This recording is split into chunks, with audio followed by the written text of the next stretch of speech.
Christ, I muttered to myself as the first flakes of snow started to fall. They gathered in fuzzy clumps over the windshield before my wipers cleared them away.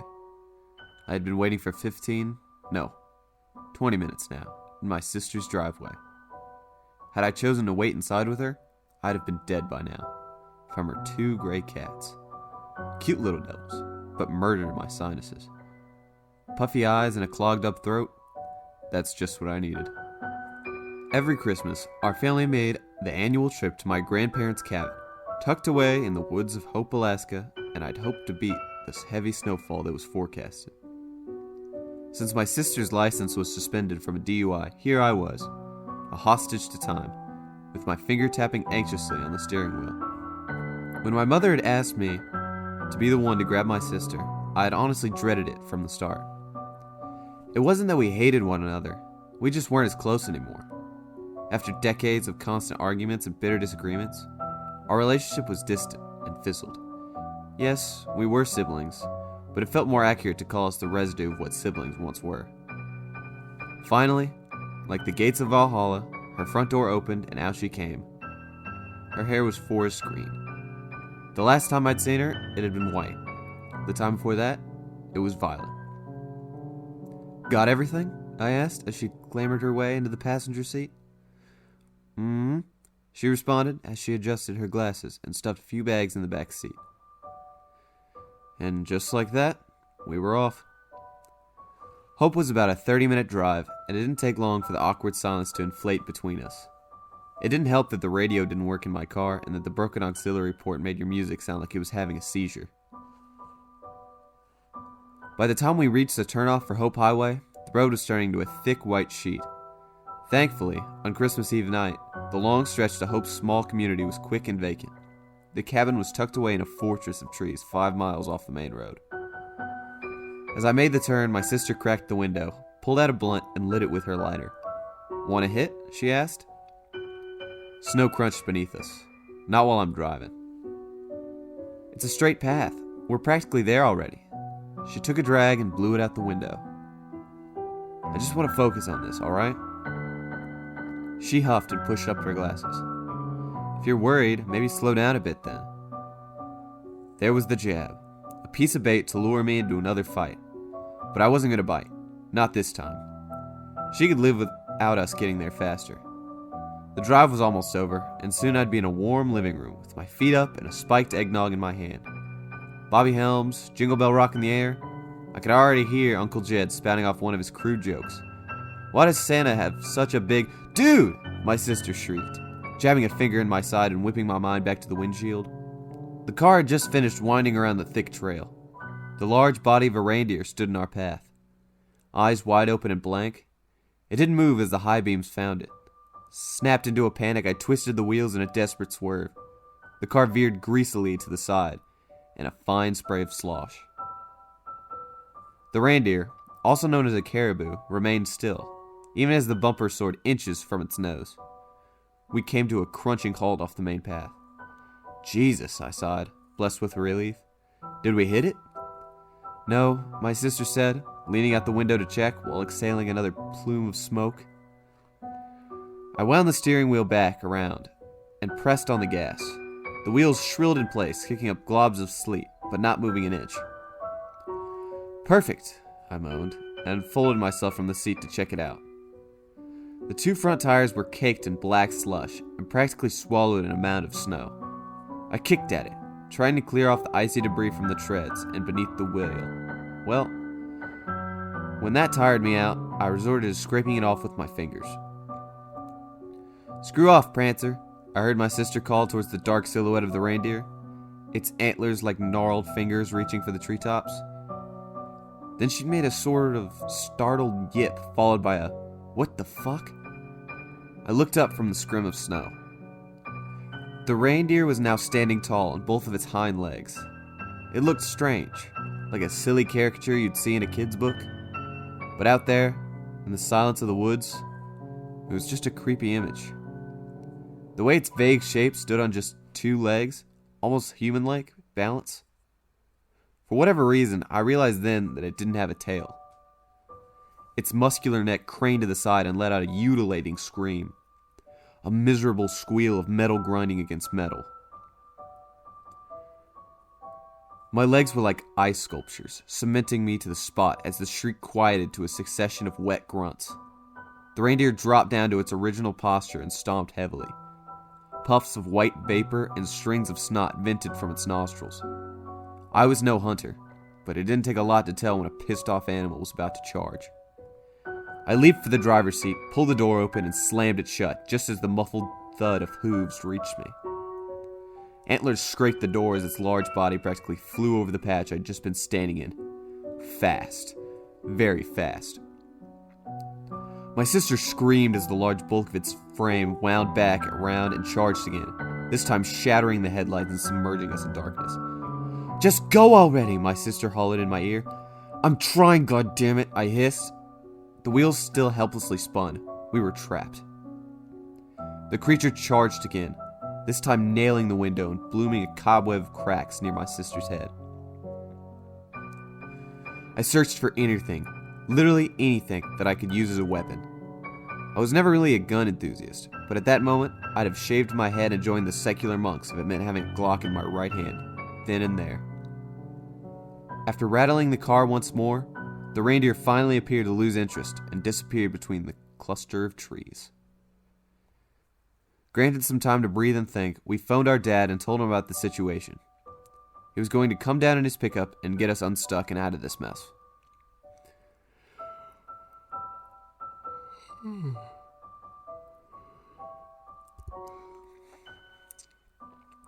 I looked over at my sister, who was taking long and steady breaths between her fingers. "Are you all right?" I asked. "What do you think?" she grumbled. "I told you to slow down."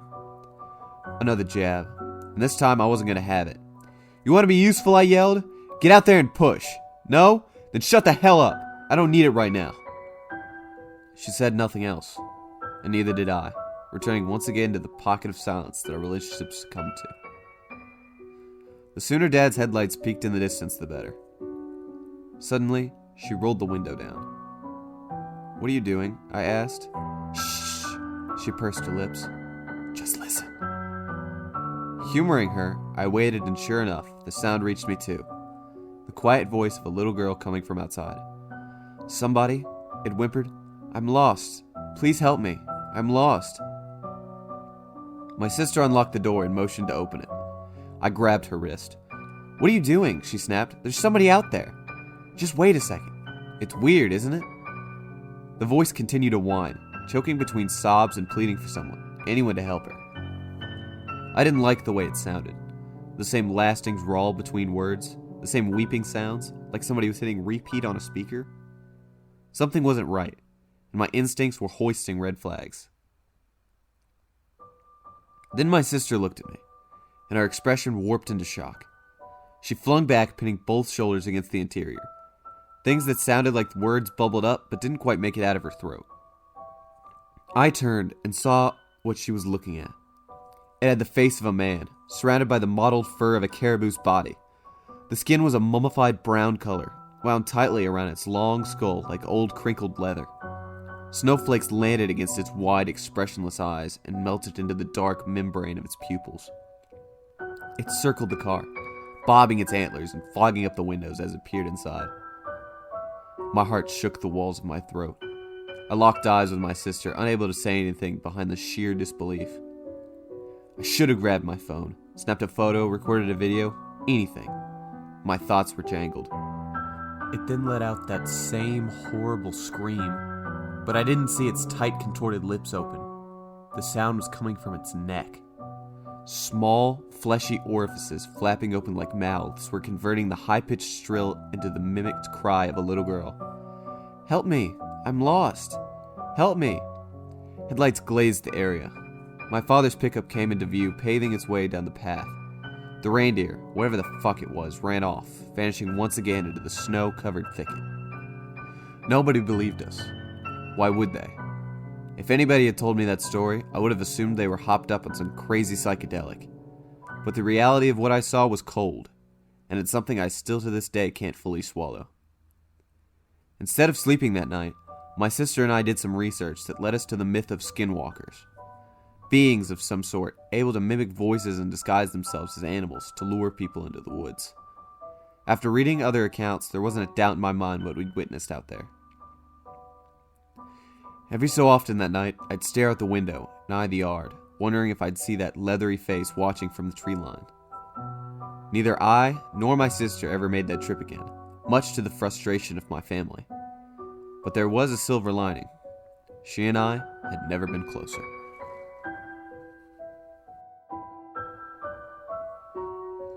Christmas has always been a difficult time of year for my family, especially my parents.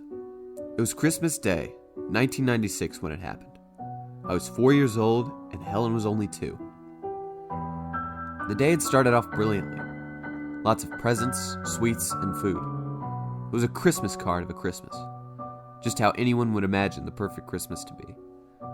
Like I said, I was only 4 years old at the time, so my memory of what happened isn't perfect. But I do know this. That day turned out to be the worst day of my life, and my family lost a part of its heart that day. That Christmas Day afternoon, I gave Helen a small plastic train which I had received in my stocking. We were playing, making it fly around in the air, and making the obligatory choo-choo noises, when there was a knock at the door. I ran out into the hallway to greet my Uncle Sid, who had flown over from Cape Town, South Africa, to spend the rest of the Christmas season and the New Year with us. It was wonderful to see him. I'd only met him twice before, but he always sent the most incredible gifts on my birthday. My mother, father, and I took Uncle Sid into the kitchen, where he put down his suitcase and gave me a big hug.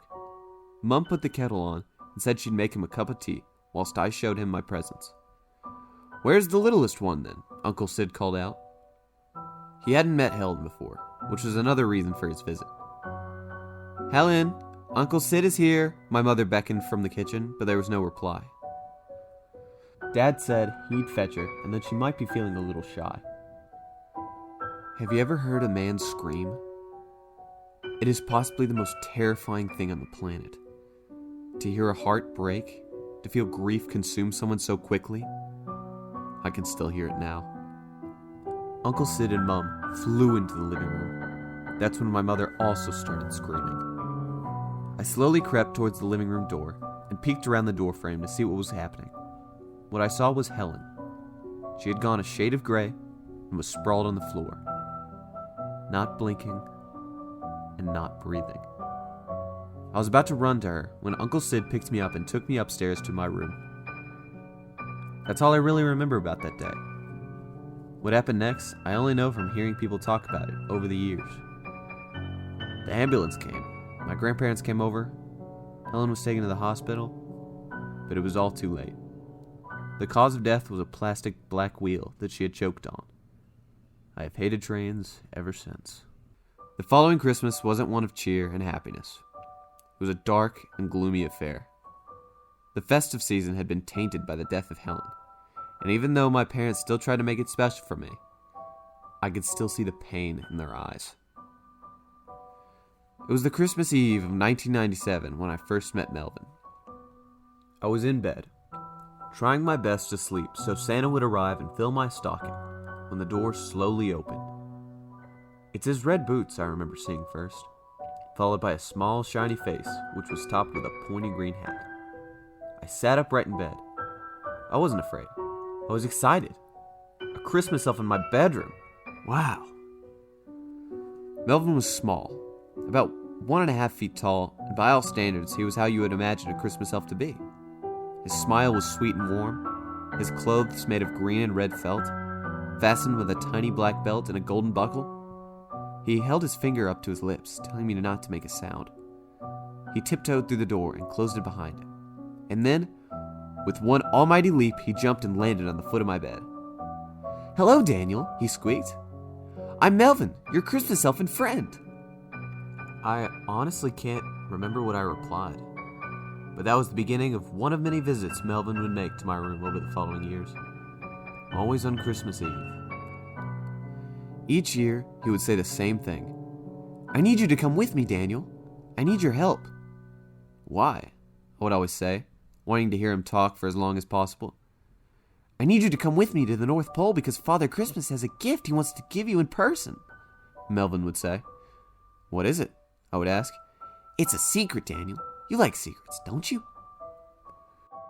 The conversation only ever lasted half an hour or so. It would always be the same. Melvin trying to convince me to go with him to the North Pole. Now, I'm sure you're wondering, why didn't I go with him? Surely a child who was being promised a gift by Santa in person would jump at the chance, right? Well, the answer is simple.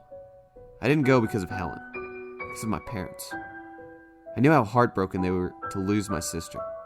If they had woke up on Christmas Day to find me missing, then I would have never forgiven myself for the worry and fear I would have caused them.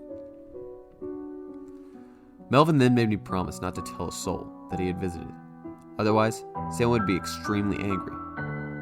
I kept that promise. Not that telling my parents would have done anything. To them, it would have been my childlike imagination. But sometimes I still wish I had. Maybe then he wouldn't have come that night.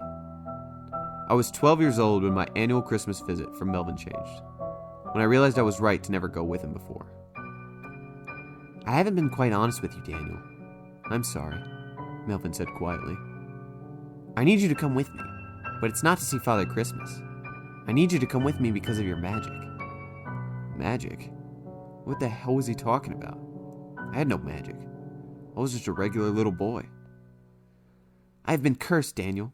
I was banished from the North Pole. My good deeds forgotten. My hard work cast aside. I spent all year wandering the wastelands of the Arctic Circle. But once a year, a doorway appears in the snow. It's your door, Daniel. It brings me to you. Why are you banished? I asked. Bad reasons. Very bad and unfair reasons. What can I do? I replied, the excitement and the thrill of the word magic still bouncing around in my brain. I need you to open the other door. What door? The door to the Christmas kingdom. My magic has been taken, so I cannot do this alone. But you, a child, my child, you can open it for me. Next year, you will be a man, and you will lose this power forever.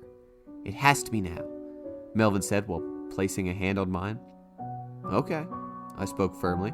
I would go with him. I would help Melvin. I climbed out of bed as quietly as possible, slipping into my slippers and wrapping myself in my dressing gown. Come, Melvin beckoned with a long finger as he stood by the door. As the door opened, I had to cover my face as a cold blast of Arctic air shot through the open doorway. There was only snow and mountains, and plateaus of ice for as far as my eyes could see. Follow me, Daniel, Melvin said whilst holding my hand, and began to walk from my bedroom into the white land before us. I didn't move.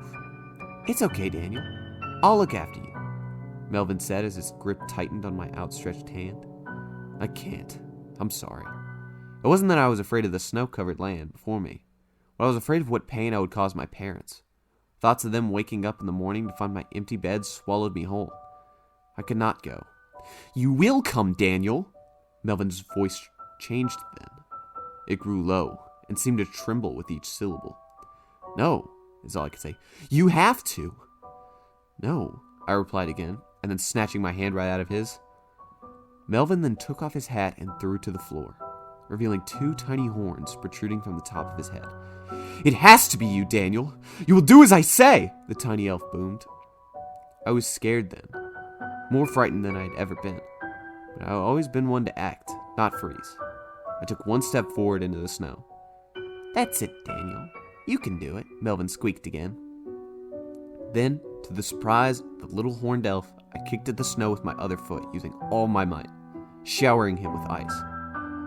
As soon as I had done this, I jumped back into my room, slamming the door behind me. I can hear him from the door, screaming. I sat with my back to the door to make sure it didn't open again. I sat there all night, even after the screaming had gone. Come the sunrise, I was relieved. That should have been the last time I saw Melvin, because the elf had said, "For next Christmas I will be 13, a man. Any magic would have grown out of me." But that wasn't the last time I saw him. I was looking forward to that following Christmas, not because I believed Melvin had gone forever, but because I had a new baby sister. Lucy was born in the October, to the delight of my parents and myself. She was an absolute bundle of joy, the perfect child, you may say.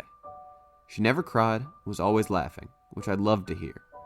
I loved her so much that my parents allowed her to sleep in my room that Christmas Eve. Her cot was placed in the corner of my room beside my bed. Mum turned off the lights and told us both to sleep, as Santa would be arriving soon. So I did. I woke up when it was still dark outside. I could hear Lucy laughing. I rolled over and turned on my bedside lamp. There he was, Melvin, standing beside the cot, trying to lift Lucy out. He froze as soon as the light came on. "Melvin, stop!" I cried. Slowly, he placed Lucy back into her cot. "Thank you. Now leave and never come back," I said in my most stern manner. Melvin turned around to face me. His pale flesh had turned crimson. His horns had gotten longer, and where they were once tiny red boots were hooves. "No, Daniel, I will not leave. I'm doing what I do best," he hissed. "And what's that?" "Killing your sister," Melvin spat with venom. Before I could even react, the elf jumped from where he was standing, landing with such force on my chest that it knocked me flat backwards onto my mattress. Then, with his tiny hands, he pushed and squeezed into my neck. "You will die here, Daniel. Like Helen, like Lucy will." I was struggling to breathe. He was strong, impossibly strong. My vision began to blur, but behind Melvin I could see Lucy, frightened and confused, peering through the bars of her cot. That's what I needed to see. I don't know for sure if Melvin killed Helen, but he for sure wasn't taking Lucy anywhere. I reached up and with both hands and wrapped my finger around his head. I squeezed with all my might, and then in one sharp twisting motion, I did it. His neck snapped and a small lifeless body fell limp on top of me. I pushed him off and ran over to Lucy. She was fine, thank goodness. The next day, I snuck downstairs before my parents were awake. The body of Melvin cradled in my arms. I went into the garden and into the shed, finding a small gardening trowel, which I used to dig a hole. Inside, I placed Marvin. This would be his grave. I climbed back into bed and fell asleep before being awoken by Mum and Dad coming into my room to collect Lucy and tell me that Santa had been. We had a lovely Christmas morning. Presents, sweets, food, and most importantly, family. After dinner, I looked out of the window, and it started to snow. So I ran outside and up the garden as snowflakes fell all around me. But the joy I felt at that moment was short-lived, as under the tree, where the mound of dirt should have been, where Melvin should have been buried, was gone. Instead, there was just a dark and empty hole. I am 27 years old now, and I haven't seen Melvin since the Christmas Eve. I've never mentioned him to Lucy, and the fact she has never mentioned him to me is comforting. Besides, she's past the age of 13 now. I know she's safe. I mean, maybe a fox or a dog dug him up that day, and that explains the empty grave. I hope that's the explanation. But maybe he did live. Maybe he did escape, and just maybe, maybe he'll be visiting you or your children this Christmas Eve. Merry Christmas.